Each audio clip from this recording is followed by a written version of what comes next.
Olá! Agora é para valer. Depois de mais de 25 anos de negociações, o Acordo de Comércio Mercosul-União Europeia deve entrar em vigor provisoriamente em breve. A medida foi anunciada pela Comissão Europeia depois da aprovação pelo Uruguai e Argentina e o avanço das votações aqui no Brasil. A vigência provisória deve atender ao tempo necessário para a análise do Tribunal de Justiça e do Parlamento Europeu e também para os ajustes de salvaguardas pelos países membros.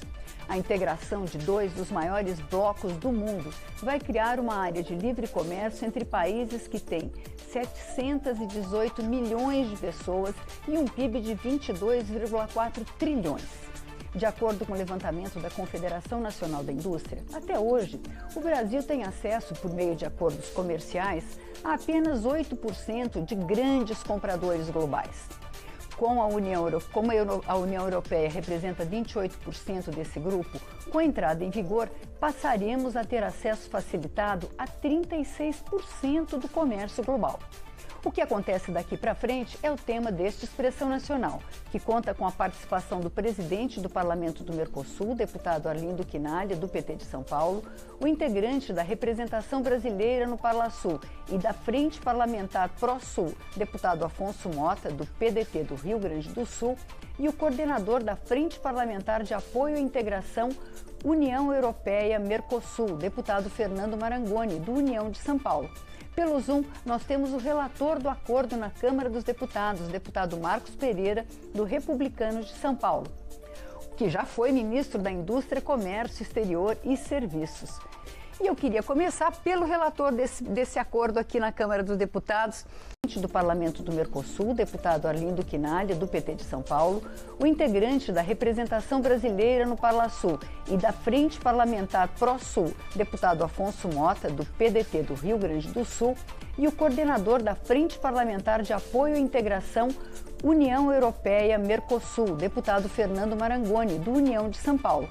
Pelo Zoom, nós temos o relator do acordo na Câmara dos Deputados, deputado Marcos Pereira, do Republicanos de São Paulo, que já foi ministro da Indústria, Comércio Exterior e Serviços. E eu queria começar pelo relator desse acordo aqui na Câmara dos Deputados, deputado Marcos Pereira.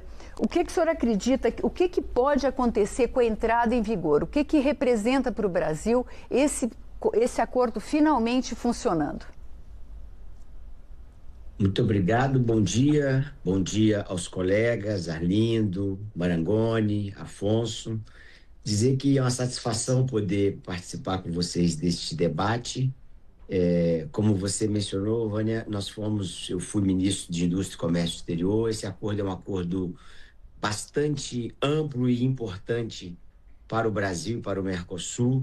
Depois de quase 26 anos de negociações, finalmente agora no governo atual do presidente Lula se conseguiu a assinatura e rapidamente, com a competência dos colegas que estão me acompanhando aqui na bancada, especialmente o Arlindo, lá na representação do Mercosul, o senador Nelson Trade, conseguimos aprovar rapidamente na Câmara e espera-se que se aprove rapidamente no Senado. Esse acordo é importante registrar que iniciaram as negociações em 1999 e finalmente em janeiro deste ano se concluiu. A gente tem uma expectativa muito grande de incremento, de aumento do PIB nacional, geração de emprego, melhora na qualidade da nossa indústria. O nosso agro já tem uma qualidade fantástica e eu acho que pontos importantes deste acordo que vão alavancar a economia do Mercosul e do Brasil, já que terá acesso a um mercado de quase 500 milhões de consumidores, são pontos relevantes como a redução de tarifas, tarifas serão zeradas também, ampliando maior acesso a esse grande mercado que é o mercado europeu.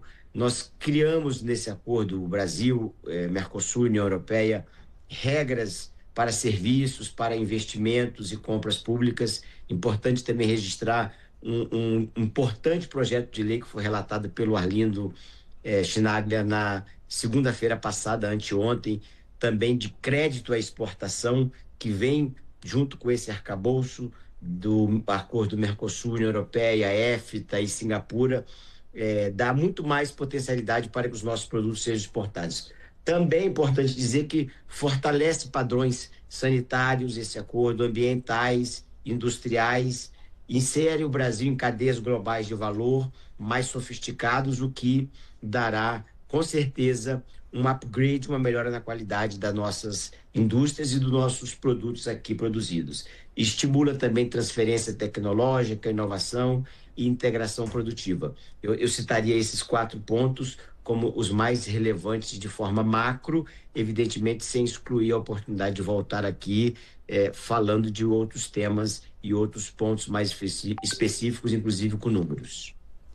Muito obrigada, deputado.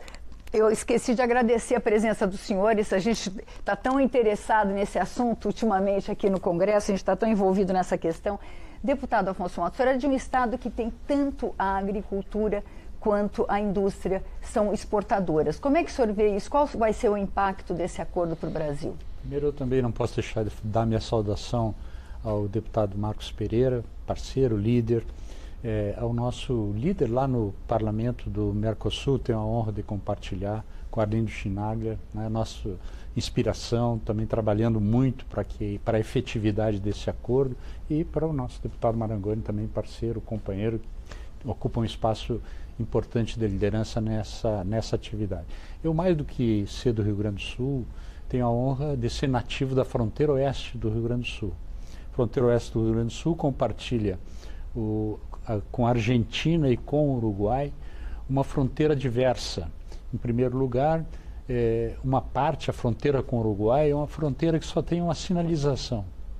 A fronteira com a Argentina tem uma burocracia que, com certeza, nós estamos trabalhando muito lá no Parlamento do Mercosul para superar os entraves burocráticos. Então, não há dúvida nenhuma que muito mais do que aspectos relacionados ao comércio em si, à liberação de tarifas, degravação das tarifas, muito mais do que isso, nós temos um acordo que tem um papel estratégico de integração para o nosso país extraordinário.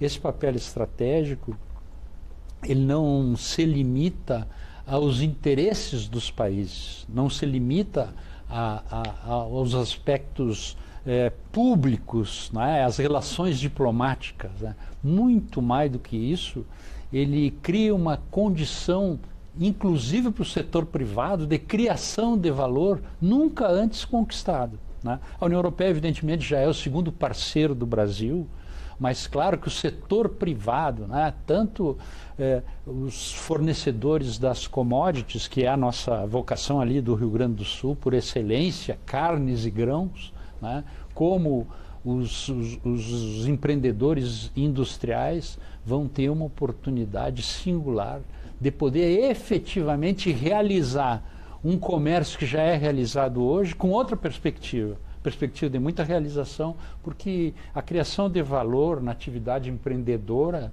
ela é feita às vezes inclusive com disputas comerciais. Um mercado, ele é constituído na medida que uma empresa se posiciona de uma forma e busca conquistar consumidores, e outra empresa se posiciona de outra forma. Aparentemente pode ter até um sentimento de disputa comercial, de antagonismo, mas no fundo nós estaremos organizando um comércio extraordinário para o setor de commodities, claro, né, onde carnes e grãos lá no Rio Grande do Sul são preponderantes, e também estaremos constituindo uma oportunidade extraordinária para as nossas indústrias, que sofrem tanto. Eu sou presidente da Frente Parlamentar da Indústria Química, o deputado Marcos Pereira recentemente participou conosco do Presic, e agora recentemente de uma regulação provisória do REI, que eu já tive a oportunidade de conversar, Vânia, contigo sobre isso aqui nesse programa, e que nós temos como referência principal trabalhar para que seja atenuada a competitividade, a desigualdade, principalmente nos insumos que temos com a indústria global, né, porque a química está em toda parte. E eu tenho certeza que com esse acordo, nós também, com relação a isso, vamos ter vantagens, vamos ter a capacidade de construir referências, por exemplo, no preço dos insumos, na questão da importação e da exportação de lado a lado, que vão qualificar muito a possibilidade e a oportunidade que o Brasil está tendo. Deputado Arlindo Quinalha, a gente viu nesse levantamento da CNI essa ampliação de mercado muito grande para o Brasil, né, de 8% a um acesso de 36%. E para o Mercosul, como é que o senhor avalia qual o impacto desse acordo? Bem, também, primeiramente, quero cumprimentar aqui os colegas de bancada, a começar com o ministro Marcos Pereira, cumprimentar o Mota, companheiro de longa data, inclusive aqui no Parlamento, e também o Marangoni, que preside esta frente parlamentar de acompanhamento. Bom, primeiro nós, aproveitando o que os dois companheiros anteriormente disseram, esse acordo ele tem um componente econômico, mas hoje mais ainda um componente político. Por quê? Cada vez mais está havendo protecionismo. Cada vez mais, ao invés de se fortalecer, há uma tendência de ter o unilateralismo, principalmente de países muito fortes econômica e militarmente. Bem, a importância desse acordo para o Mercosul começa pelo fato da Argentina ter sido o primeiro país entre os 4 que atualmente compõem o Mercosul a aprovar o acordo. Por que essa referência? Porque o Milei, ele ataca com muita frequência o Mercosul. Faz parte de um discurso, faz parte de uma visão, mas o fato é que ele se rendeu a essa articulação onde o Brasil teve um papel importante e agora, na reta final, o presidente Lula. Então eu quero falar um pouquinho daquilo que foram as tentativas europeias que, no último período, impediram que o acordo fosse assinado por nós, aqui do Mercosul. Então a União Europeia, depois de 20 anos de negociação, ela fez um aditivo sem consultar o Mercosul. Ali eles queriam entrar nas compras governamentais, sem nenhum tipo de trava. Eles queriam usar os dados deles para tentar controlar o que nós fazemos de ruim, especialmente no tema do desenvolvimento sustentável. E, portanto, quando eles vieram com este aditivo, o Lula falou, assim eu não assino. Bom, compras governamentais, por que é importante? Veja, o Estado brasileiro faz compras vultosas. Se entra aqui uma região muito mais rica, que é o caso da União Europeia, com muito mais tecnologia, portanto, eles poderiam disputar e derrotar as empresas brasileiras. Não eram quaisquer empresas brasileiras, são segmentos específicos. Exemplo, na área da saúde, o Brasil está desenvolvendo a sua indústria. Né? Então, tudo aquilo que diz respeito ao SUS vai ser preservado a partir de um determinado valor, eles poderão participar. Mas o Brasil e o Mercosul poderão participar também das compras governamentais de lá. Segunda coisa, na questão do meio ambiente, eles vão ter que usar dados dos nossos satélites e não daqueles que ele eventualmente escolher. E aí, o que ficou também comandado pelo Brasil, especialmente das negociações, é que a referência da questão climática, da questão do desenvolvimento sustentável, será igual para a Europa e para o Mercosul. E qual que é o balizamento, qual é a regra? É o Acordo de Paris firmado em 2015. Finalmente, como é que isso repercute no Mercosul? Só para a gente ter uma ideia, nós estávamos para assinar Mercosul e o EFTA, um acordo de comércio.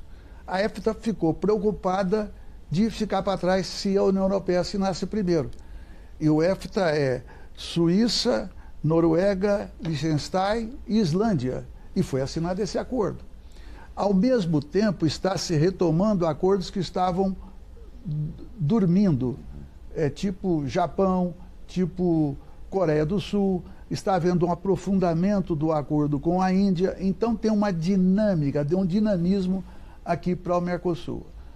Eu diria de forma indireta, e por isso que eu citei o Milei logo no início, isso, digamos, fortalece uma unidade inclusive acima das questões ideológicas, que vão continuar, que vai ter, por exemplo, a Argentina ela quer fazer um acordo com os Estados Unidos e tem um negócio no Mercosul que é a taxa comum.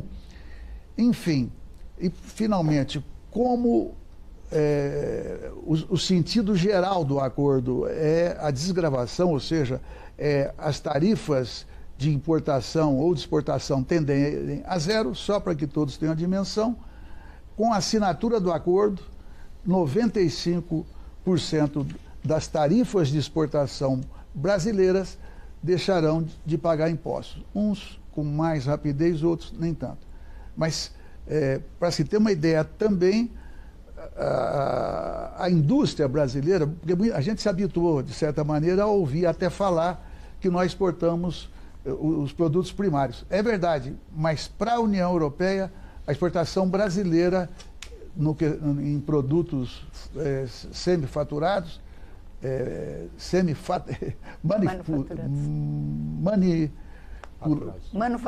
manufaturados, obrigado, já são da indústria. E cada bilhão exportado pelo Brasil para a Europa, a gente garante um pouco mais de 28 mil empregos. Então, é uma repercussão positiva naquela linha que os outros companheiros aqui falaram. Bom, o deputado Arlindo Quinalha abordou diversos temas que a gente ainda vai se aprofundar, mas eu queria ouvir o deputado Fernando Marangoni sobre a sua opinião, sobre o que representa isso para o Brasil, acrescentando uma questão. O senhor acha que esse acordo pode reequilibrar um pouco do que o Brasil está perdendo com as tarifas que os Estados Unidos colocaram sobre produtos que não tinham tarifas? E se isso é uma oportunidade aí para a gente abrir os comércios, abrir novas áreas para exportação? Bom, Vânia, primeiro te cumprimentar meus colegas aqui, o deputado Afonso Mota, o nosso querido relator, meu conterrâneo, deputado Marcos Pereira, querido amigo, e o meu amigo aqui também, conterrâneo, deputado Arlindo, nosso representante lá no Parlasul. Veja, eu acho que é importante a gente considerar, né, o que está acontecendo na geopolítica mundial.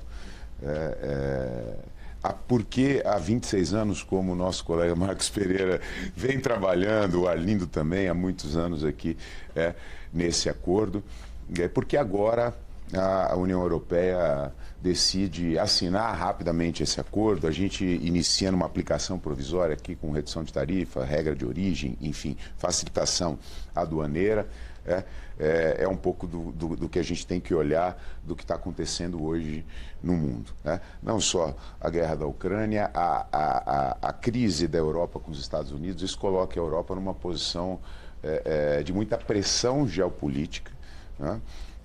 Para buscar novos parceiros, buscar novos mercados, não só para o abastecimento da União Europeia, que já está sofrendo ali muito com o abastecimento do gás, enfim, e também abrir novos mercados para as exportações de bens de capital, que é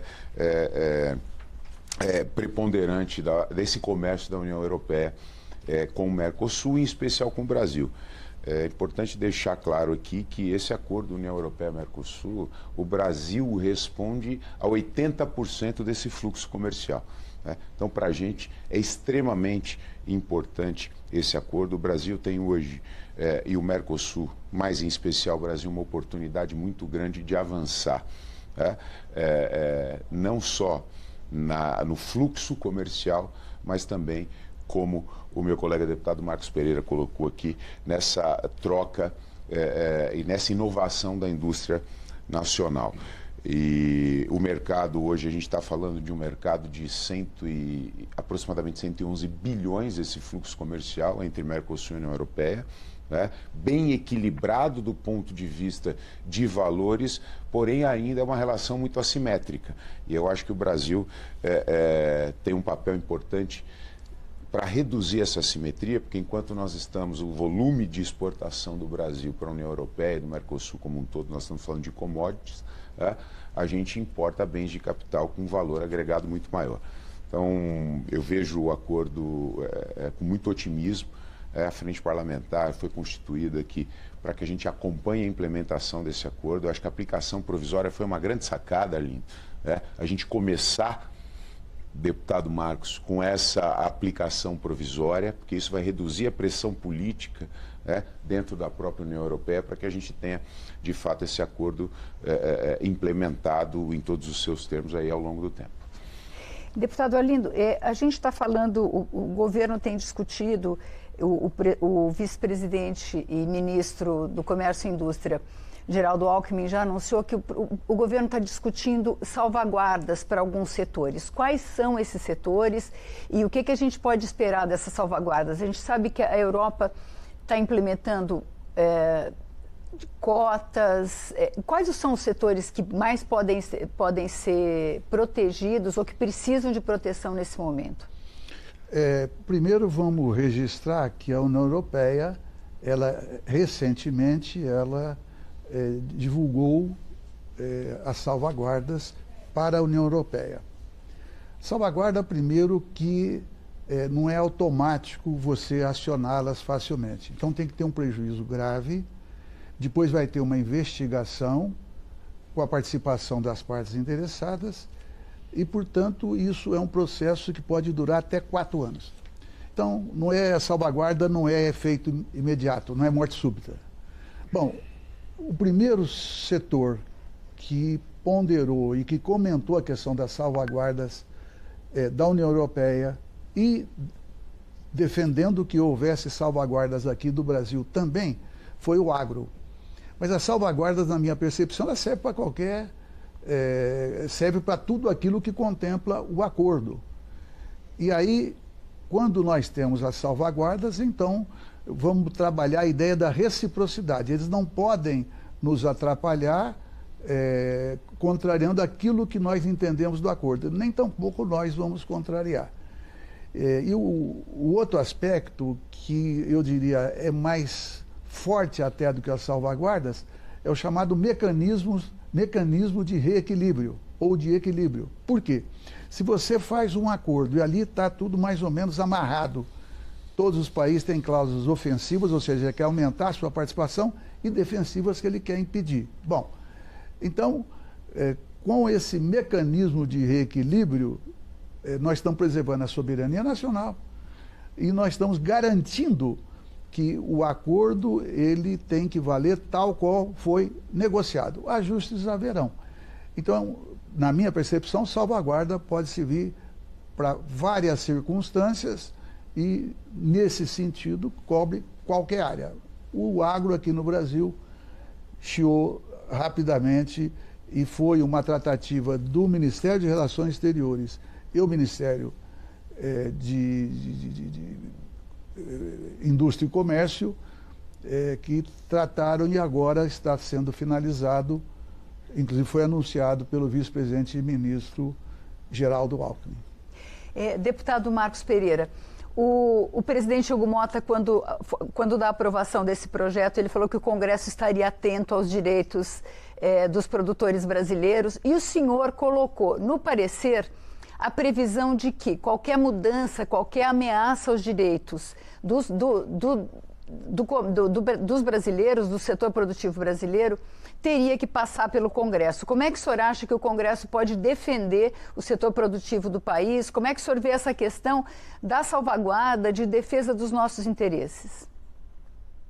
Olha, primeiramente, parabenizar o Arlindo, sempre brilhante nas suas explicações, dizer que essa frente parlamentar que está sendo liderada, recém-criada, e que está sendo liderada pelo Marangoni, de acompanhamento, será uma ferramenta muito importante para este acompanhamento. Eu queria dividir aqui a minha fala rapidamente em 2 pontos ou 3 pontos. O tema salvaguardas, que foi abordado anteriormente, especialmente a demanda do agro brasileiro. Eu estive na frente parlamentar da agropecuária no dia anterior à apreciação do parecer pelo plenário da Câmara. Exatamente no mesmo momento em que o Arlindo apresentava o seu relatório lá na representação do Mercosul, eu estava lá debatendo com a FPA. E eles têm uma preocupação específica no que se refere ao agro, porque a União Europeia colocou um gatilho muito baixo. Se as importações crescerem mais de 5% em comparação com a média dos últimos 3 anos, então já haveria então uma suspensão de importação daquele produto ou até mesmo uma suspensão das tarifas. O que não atende, em hipótese alguma, a outros setores produtivos, mas especialmente ao agro. Só para ilustrar aqui e ficar apenas em 2 produtos e não ser muito prolixo.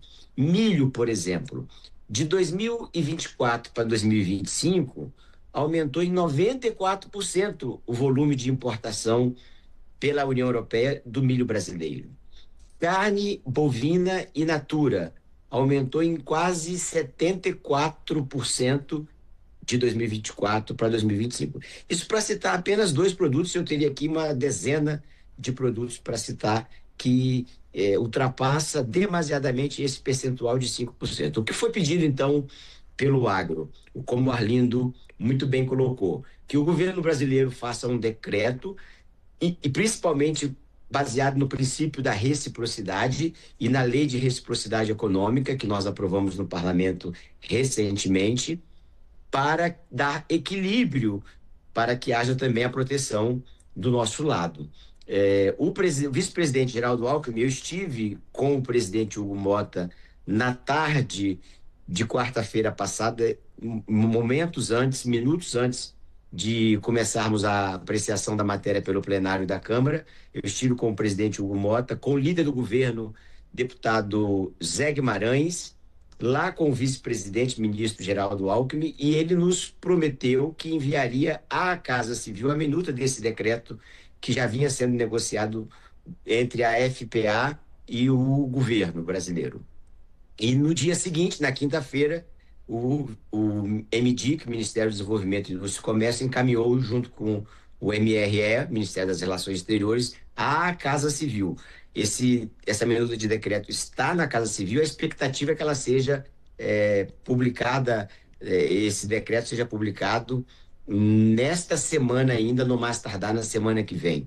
Aliás, o Senado, conversei com a relatora da matéria lá no Senado, senadora Tereza Cristina, que disse que deverá o Senado esperar, pelo menos foi o que ela me disse na semana passada, a publicação desse decreto. Por fim, e acho que tão importante quanto, também há uma demanda do setor produtivo, especialmente do agro, para que o parlamento, e aí entra o parlamento conforme a sua pergunta, para que o parlamento possa ajustar a regulamentação da lei de reciprocidade econômica, dando mais agilidade, como o Arlindo falou, esses processos são longos, demora 3, 4, às vezes até 5 anos, e o pedido é que a Lei 15.122 de 2025, Lei da Regulamentação da Reciprocidade Econômica, que a gente possa fazer uma alteração para mitigar rapidamente os efeitos de salvaguardas bilaterais. Esse ponto não tem lá na Lei de Reciprocidade e o setor produtivo, especialmente o agro, quer que a gente faça essa atualização na lei, o que nós faremos, obviamente, no parlamento. Porque uma vez acionada pela União Europeia as salvaguardas, o Brasil possa retomar o equilíbrio do acordo imediatamente. Haja vista, repito, como bem disse o Arlindo, esses processos são longos. E também há um apelo, Arlindo e Afonso, também ouvi isso na frente parlamentar do agro e também na frente parlamentar do empreendedorismo, que haja uma regulamentação de procedimentos específicos, que se crie um marco legal sobre salvaguardas bilaterais. Um marco legal brasileiro que não existe também para que essas demandas e essas reclamações, podemos dizer assim, possam ser apreciadas com mais celeridade. Deputado, sim. Desculpa, até para complementar a exposição do Marcos, como sempre, também muito brilhante, para a gente perceber o jogo político. Veja, a cota de exportação de carne bovina do Brasil, aliás, da União Europeia e do Mercosul, nós podemos exportar 99 mil toneladas de carne bovina. Para se ter uma ideia, a União Europeia tem aproximadamente 450 milhões de habitantes. 99 Exportando esses 99 mil toneladas, isso significa 220 gramas por cidadão europeu por ano, quando o cidadão europeu consome 10 a 13 quilos de carne bovina por ano.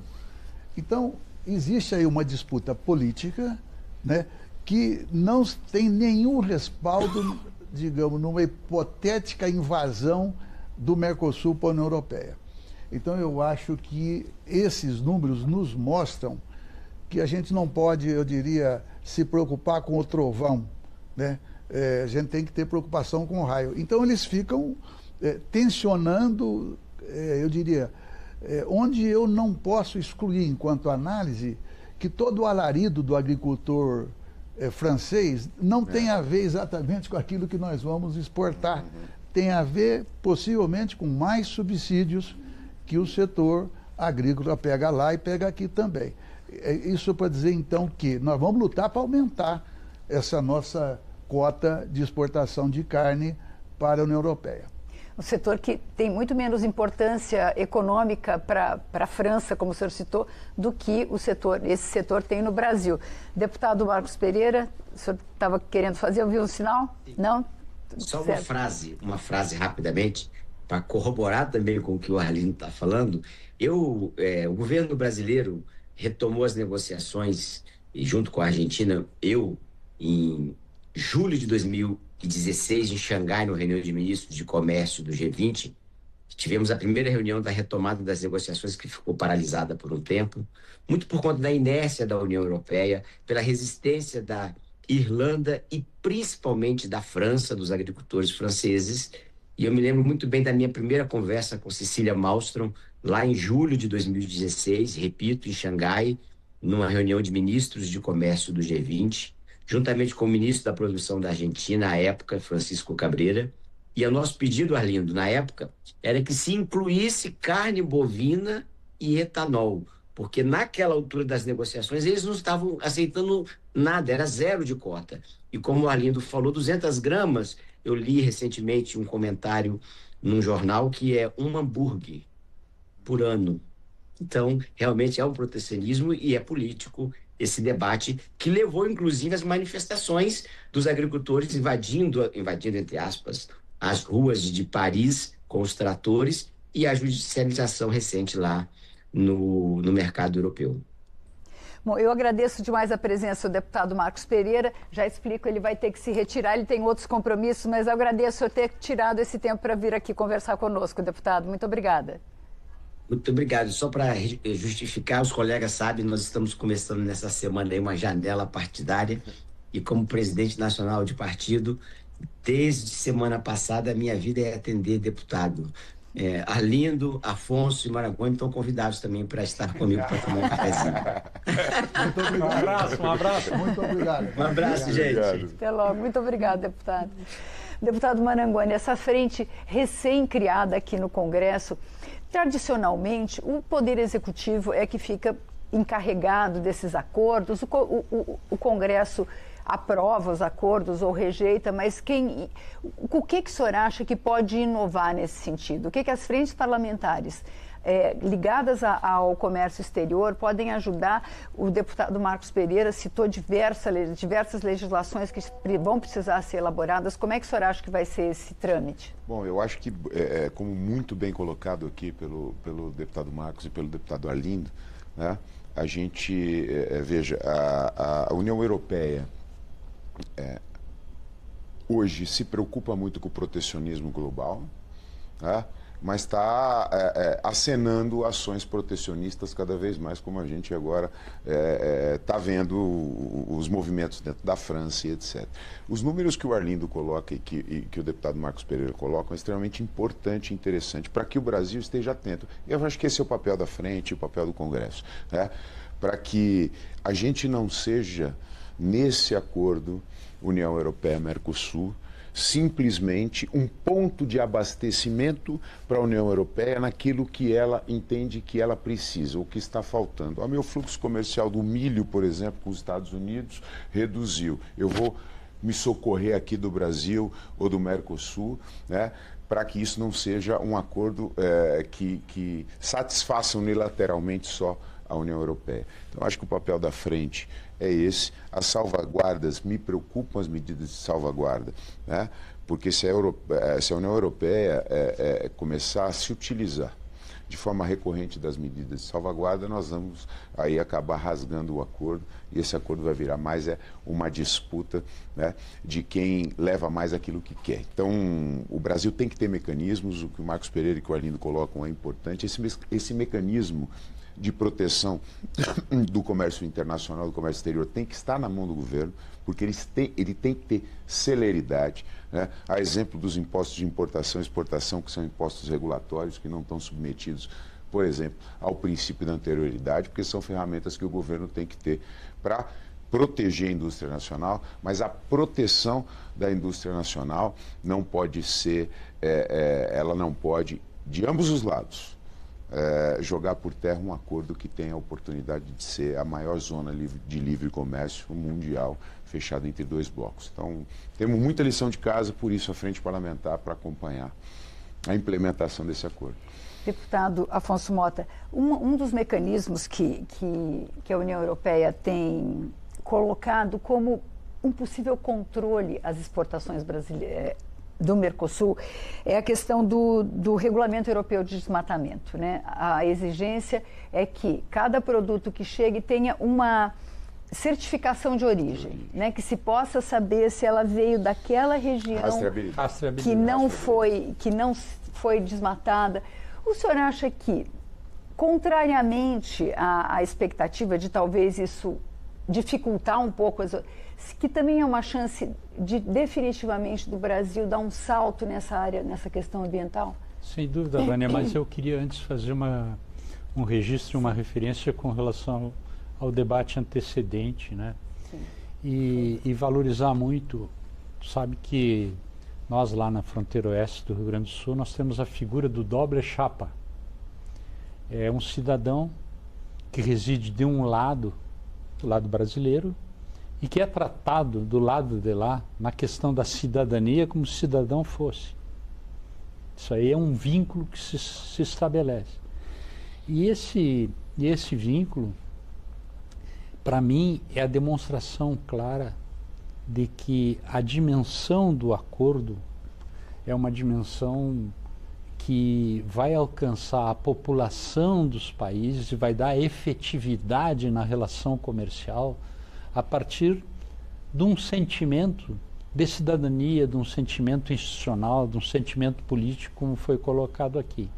E a segurança maior que eu acredito que nós vamos ter é o fato de que nenhum governo, seja da União Europeia, seja o governo brasileiro, ele vai deixar de considerar as repercussões internas, mas não essas de disputa comercial, as repercussões internas que vão acontecer com a sua população, né? Nós hoje, na exportação de carne, só para dar um exemplo, nós temos a exportação do boi da China, que é um boi que tem uma determinada idade, que tem uma determinada qualidade na carne e que nós estamos exportando para a China. O Brasil fez uma manifestação. Olha, nós vamos estabelecer uma cota para exportação da China. Qual a motivação? A motivação é que também o Brasil não pode permitir que a abertura do mercado de forma extraordinária e extravagante influencie no consumo da população brasileira, que não pode, por uma razão que é estratégica e importante, pagar muito mais e desregular um mercado e causar inflação e outras consequências negativas para o Brasil. Então, eu acho que esse é um ponto que há a considerar. E mais, quando se coloca, nós estamos falando para o telespectador, nosso telespectador da TV Câmara, quando a gente coloca o processo de negociação, nós temos que considerar que a negociação é diplomática. E a negociação diplomática não é uma negociação singela, não é uma negociação simples. Por isso, terá os seus prazos, terá os seus processos, né? Tem todo o envolvimento de diplomacia, né? Então essa construção, essa constituição de um acordo, né, toda essa dimensão, essa visão política, eu faço questão assim de ressaltar, porque eu acho que esse é o aspecto mais relevante, a par, evidentemente, das particularidades como essa que tu está colocando, né? Eu tenho uma vivência como produtor rural também, né, de commodities, né? Sou produtor de carnes e produtor de grãos lá no Rio Grande do Sul. A qualificação que o Brasil tem, ela é uma qualificação da maior grandeza no contexto global, né? E claro, hoje tem uma disputa geopolítica que determina, de repente, um ônus que é uma versão sobre, por exemplo, a questão ambiental, né, que talvez a gente vá ter a oportunidade de colocar lado a lado a característica de cada produto, de poder fazer um debate que possibilite uma avaliação de como se produz nos países da União Europeia, de como se produz no Brasil, mas a verdade é que mesmo sem o acordo, o Brasil, nesses últimos anos, conquistou uma posição invejável, mesmo sem o acordo. Então, qual é o pressuposto? Que a partir do acordo, né, nós vamos poder, inclusive, em outros aspectos, eu também faço parte da Frente Parlamentar da Agricultura, né, estamos juntos lá, de outros aspectos que até agora nós não tivemos oportunidade de mostrar a grandeza do Brasil, a potencialidade do Brasil, né? Porque nesse ponto, né, claro que a gente sabe que tem muitos avanços a serem conquistados, mas na questão da rastreabilidade, da origem, da produção ambiental, daquilo que nós temos, é desmatamento, não é desmatamento, né? O Brasil hoje tem uma qualificação extraordinária, não é por acaso que o Brasil tem avançado tanto nas relações internacionais. Então, eu acredito que vai ser positivo. A agricultura brasileira ganhou 11% de produtividade no último ano, né? É um feito astronômico, né? Eu agradeço ao deputado Afonso Mota, inclusive, de lembrar que esse acordo ele tem diversas facetas. A comercial é apenas uma delas e que entra primeiramente em vigor, porque porque já existem essas relações comerciais. Agora, deputado Arlindo Quinalha, a gente até agora falou praticamente de agricultura e de produção de carne. Agora, para a União Europeia, o Brasil exporta cerca de 50%, um pouco menos de 50%, de aviões, de produtos industriais.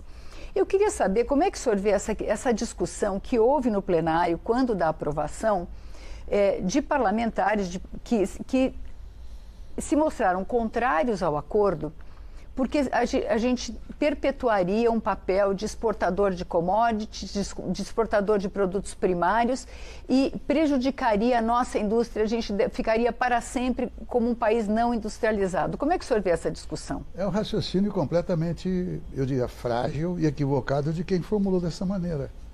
Porque, veja, até hoje nós passamos sem esse acordo União Europeia-Mercosul. E por que é, então, que a indústria nacional vem perdendo espaço no PIB, ano após ano?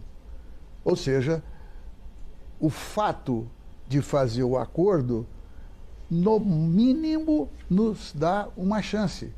Porque a falta de chance de crescimento é a falta do acordo. Não é que o acordo vai resolver, eu estou dizendo o seguinte: se fosse um acordo que fosse piorar, a indústria brasileira já teria melhorado. Então, esse é um desafio e não depende apenas do acordo, mas o acordo facilita, porque o Brasil vai entrar na cadeia produtiva global, nas cadeias produtivas globais. Então, o Brasil, para poder entrar, nós vamos ter que melhorar a nossa indústria tecnicamente, tecnologicamente, né, para poder, inclusive, participar das cadeias produtivas globais que o acordo permite. Então, a indústria brasileira possivelmente vai comprar maquinária muito mais moderna. Vai, digamos, aí tem um outro mecanismo que são, digamos, os traços de origem de cada produto. Então, o Brasil pode importar produtos europeus na área da indústria, fortalecer, deixar mais robusta a nossa indústria, porque se esse material de origem nós estamos comprando da Europa, então, quando juntar o que o Brasil faz, o que a gente importou da Europa, tudo isso terá uma redução de impostos, porque a origem, inclusive, é Brasil e União Europeia. A segunda coisa, não é verdade que eu até fiz essa referência agora, veja, 46,3% das exportações brasileiras à União Europeia são da indústria de transformação, ou seja, quase a metade. Então não é que o setor do agro exporta 80%, o setor, digamos, da indústria somente 20%. Não, é 46,3%. Então existe desinformação, existe aqueles que, digamos, sem conteúdo algum, acreditam que estão fazendo uma disputa ideológica para desgastar aquele setor, governo, sei lá quem. Então, isso não, eu diria, isso não se sustenta nos fatos. Porque, veja, é verdade que existe, digamos, um imperialismo maior ou menor dos países mais ricos. É óbvio que tem. Mas é exatamente para romper isso que nós estamos assinando o acordo. Até porque a União Europeia talvez dependa mais do que o Brasil desse acordo. O Brasil está nos BRICS, né? O Mercosul com EFTA, nós falamos Japão, Coreia do Sul, Reino Unido, Índia. Então, nós não somos um país pequeno. Outros países da América Latina, do Mercosul, pode ser. Mas isso também é importância. Nós estamos fortalecendo, digamos, o Mercosul. Discursos, ataques, isso aí. Na hora H, o Milei, digamos, a Argentina foi o primeiro a assinar. Nós seríamos o primeiro. Houve um pedido de vistas lá na comissão, mas tudo bem.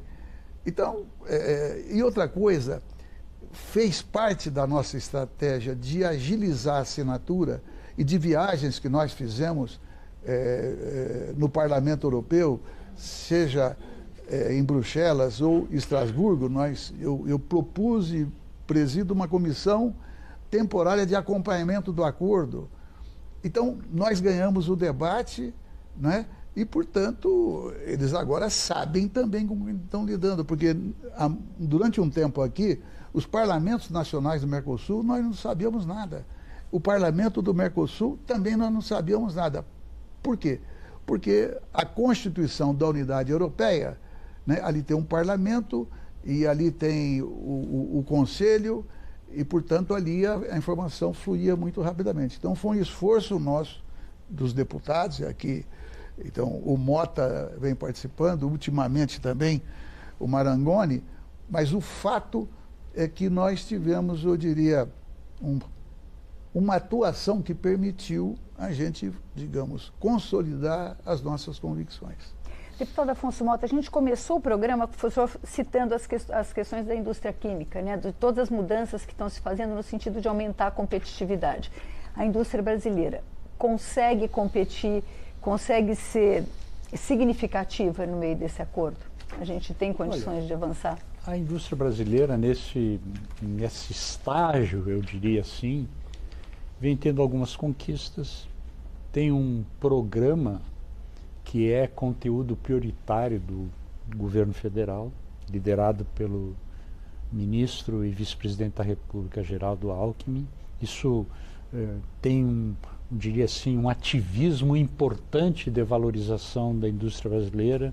No caso da indústria química, o grande processo de competição, ele passa por duas vertentes. Em primeiro lugar, a competição via importações de produtos, né, que desmerecem, né, e segundo, os insumos essenciais para a produção da indústria química brasileira, né. Então, eu acredito que através também de um processo de negociação, nós vamos ampliar essa possibilidade de contribuir com a competitividade daquilo que é nacional, das nossas indústrias nacionais, regulando um diálogo de troca, como toda a boa regulação, um diálogo de troca, de compensações, e por outro lado, garantindo, através também de políticas nacionais, que o acesso aos insumos para a indústria brasileira possa ser mais favorável. Claro que isso passa por todo um processo que também envolve a política energética nacional, a defesa, né, o petróleo é nosso, a defesa dos ativos, dos produtos essenciais do nosso país, né, mas eu acredito que esse é o espaço que se abre para, a partir de agora, né, claro que nós no Congresso Nacional, que temos esse privilégio de ampliar o nosso papel regulatório, porque a nossa participação no parlamento, nós somos 58 parlamentares, né, entre senadores e deputados que representamos o Brasil lá num debate. No primeiro momento a gente até tinha um sentimento de uma certa frustração, claro, o Arlindo tem uma trajetória nesse processo todo, né, exatamente pela falta de regulação. O acordo União Europeia Mercosul nos possibilita trabalhar numa regulação do maior significado, né? Então, até o debate na representação que fazemos do nosso país nesse fórum passa a ser um debate com outra qualificação, com outra dimensão. E nos leva também, né, nós lá temos a participação dos embaixadores brasileiros lá no Uruguai, dos embaixadores dos demais países que acompanham o trabalho, vai nos possibilitar construir valor, né? Porque eu acho que a coisa é criação de valor para a representação institucional, política dos governos e criação de valor a partir da relação que o setor privado vai começar a ter. E no caso da indústria, que é o foco da sua indagação, o setor privado vai ter uma outra presença, vai ter um outro conjunto de argumentos para conquistar insumos mais adequados, mais baratos, mais adequados, e para, na relação também do setor privado com as políticas públicas dos governos, seja o governo que for, ter um argumento mostrando com mais clareza como é que o processo de competição se estabelece num momento como esse, com o acordo que nós estamos celebrando. Vânia, desculpa, mas pela oportunidade do que falou o Mota e do que eu falei, veja, se a CNI, a Fiesp, a Firjan manifestaram favoravelmente ao acordo, e eles são os principais representantes digamos, de uma boa parcela da indústria nacional. Então, como é que alguém fala que vai dificultar ainda mais a indústria, que vai eternizar, digamos, uma superioridade, uma dependência de qualquer natureza da Europa? Só para confirmar isso, quer dizer, veja, a preocupação com a soberania todos temos. Agora, daí é um raciocínio que foi feito equivocado. Deputado Marangoni, a gente já viu que a agricultura se manifestou imediatamente, tanto lá quanto cá, e com a questão de tornar a situação competitiva. Como é que o senhor vê essa questão industrial? Quer dizer, como é que a indústria brasileira está para entrar nessa guerra? Não é a guerra, né? Ao contrário, né? Nessa nova fase. Eu acho que é uma visão míope, né? A gente pensar dessa forma. O impacto principal desse acordo não está no preço do produto na prateleira, né? Mas sim naquilo que a gente pode incrementar na indústria. Então, a nossa visão é completamente outra dessa visão que foi trazida nesses argumentos. A União Europeia hoje responde por quase 400 bilhões de investimentos aqui no Mercosul, né? Então, a gente tem alguns pontos muito claros, né? A lógica da União Europeia e, obviamente, para a Europa, o Mercosul não é só o mercado consumidor, mas segurança alimentar, energética e etc., né? Então, para a União Europeia, na lógica dela, ela vai acessar um mercado consumidor em grande expansão, fontes de segurança econômica, com alimentos, energia, biomassa e etc., e um grande parceiro na transição verde. Do lado do Brasil, a gente tem que olhar para a diversificação de mercados, para a integração na cadeia global de valor que hoje o Brasil não participa em muitas partes, no aumento da produtividade com a aquisição de bens de capital, por exemplo, mais baratos, maquinários e etc., acesso à tecnologia, né? Então, quando a gente olha para o acordo, né, pensando a médio e longo prazo, a gente está falando do crescimento e da modernização da indústria brasileira. Por isso que a gente teve, com certeza, o apoio dos segmentos da indústria nacional. Então, eu acredito muito. E aí, como foi colocado, metade das exportações, nós estamos falando de bens manufaturados aqui no Brasil. Tá? Então, eu não vejo dessa forma, eu discordo de quem pensa que esse é um acordo para regular preço de prateleira. A gente tem muito a ganhar com esse acordo no médio e longo prazo do Brasil, assim como a União Europeia, se a gente fizer com muita responsabilidade, atento e utilizando de medidas de salvaguarda, por exemplo, em casos excepcionais. Eu acho que essa é a tônica, né? Quando dois entram num acordo com interesse de construção, e é o que eu estou vendo nesse acordo, e volto a falar, não é simplesmente porque a União Europeia está olhando. Eu acho que a crise toda que está acontecendo, o Brasil, com esse acordo, vai reduzir muito, por exemplo, o risco de choques tarifários, né? Nós vamos reduzir a nossa dependência, por exemplo, da China. Então, como é que isso não beneficia a indústria? Hoje é bom deixar claro, eu não sei se o Arlindo concorda comigo, mas nós estamos vivendo, se é que acabou, né, Arlindo? Nós estamos vivendo a nova versão da Guerra Fria, e esse reposicionamento é uma grande oportunidade para o Brasil. E esse acordo União Europeia-Mercosul, eu acho que é um eixo de desenvolvimento para a gente fundamental, se bem conduzido, e aí é o papel da frente, o parlamento atento, o governo com instrumentos para regular posições assimétricas em alguns momentos, mas que isso seja exceção, né? Que a gente não entre nesse acordo com esse olhar, porque aí nós vamos ter mais um acordo que tem tudo para melhorar e não vai acontecer. Bom, e a gente vai continuar acompanhando esse assunto, vendo o que vai acontecer depois da entrada desse acordo. Depois de 26 anos, é uma expectativa muito grande. Eu agradeço a presença dos senhores. Nós conversamos sobre o acordo Mercosul-União Europeia com os deputados Marcos Pereira, do Republicanos de São Paulo, Fernando Marangoni, do União de São Paulo, Afonso Mota, do PDT do Rio Grande do Sul e Arlindo Quinalha, do PT de São Paulo.